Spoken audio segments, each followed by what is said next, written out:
Hello' hello' সকলো ভালে আছেনে? আজি আমি বনাম মগু দালিৰ সৈতে মাছ।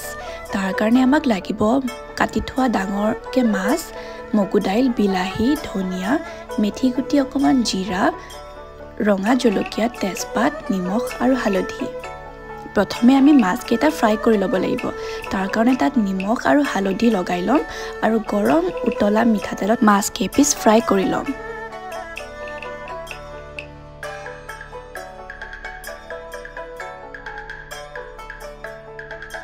মাছ কেইপিচ ফ্ৰাই হৈ গ'লে আমি সেই সেম কেৰাহীতে অলপ মেথি গুটি, অকণমান জিৰা গুড়ি, শুকান জলকীয়া, তেজপাত দি দিম আৰু অকণমান ভাজি দিম। তাৰপিছত সৰু সৰুকৈ কাটি থোৱা বিলাহী কেইপিচ দি দিম আৰু অকণমান বিলাহীবোৰ সিজিবলৈ দিম।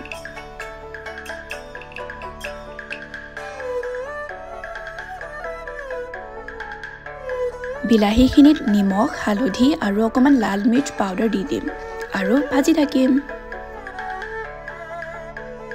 বিলাহীখিনি একেবাৰে গলি যাবলৈ দিম। যেতিয়া আপোনালোকে দেখিব বিলাহীখিনি প্ৰায় সিজি গৈছে, আমি ধুই লোৱা মগু দাইলখিনি দি দিম। মগু দাইলখিনি ধুই লোৱাৰ পিছত 1 ঘণ্টামান পানীত তিয়াই থৈ দিম। তেতিয়া মগু দাইলখিনি পটককৈ সিজিব। মাজে মাজে মগু দাইলখিনি ভালদৰে আকৌ ভাজি থাকিম আৰু ভাজি ভাজি ঢাকন মাৰি দিম। তাৰপিছত অকণমান জিৰা গুড়ি আৰু অকণমান ধনিয়া পাউডাৰ দি দিম। ভাজি ভাজি যেতিয়া মগু দাইলখিনি অকণমান লাগি ধৰিব, অকণমান পানী দি দিম আৰু পানী মাজে মাজে অলপ অলপকৈ দি ইয়াক আৰু অকণমান সিজিবলৈ দিম।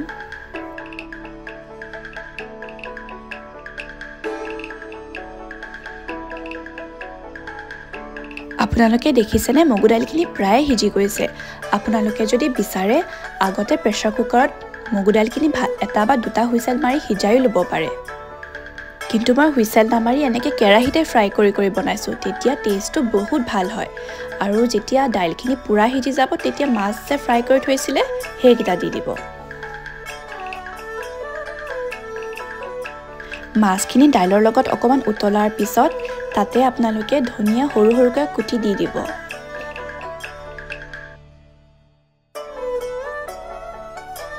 আৰু এয়া আমাৰ মগু দাইলৰ সৈতে মাছৰ ৰেচিপি একদম কমপ্লিট। আপোনালোকে কিন্তু নিশ্চয় ট্ৰাই কৰিব দেই, খাবলৈ বহুত ভাল লাগে। আপোনালোকে যদি বিচাৰে মাছৰ পিচ নিদি মাছৰ মাথাও দিব পাৰে, তেতিয়া আৰু টেষ্টটো আৰুৱেই ভাল হয়। আপোনালোকে কিন্তু নিশ্চয় ট্ৰাই কৰিব। আজিলৈ ইমানেই, বাই।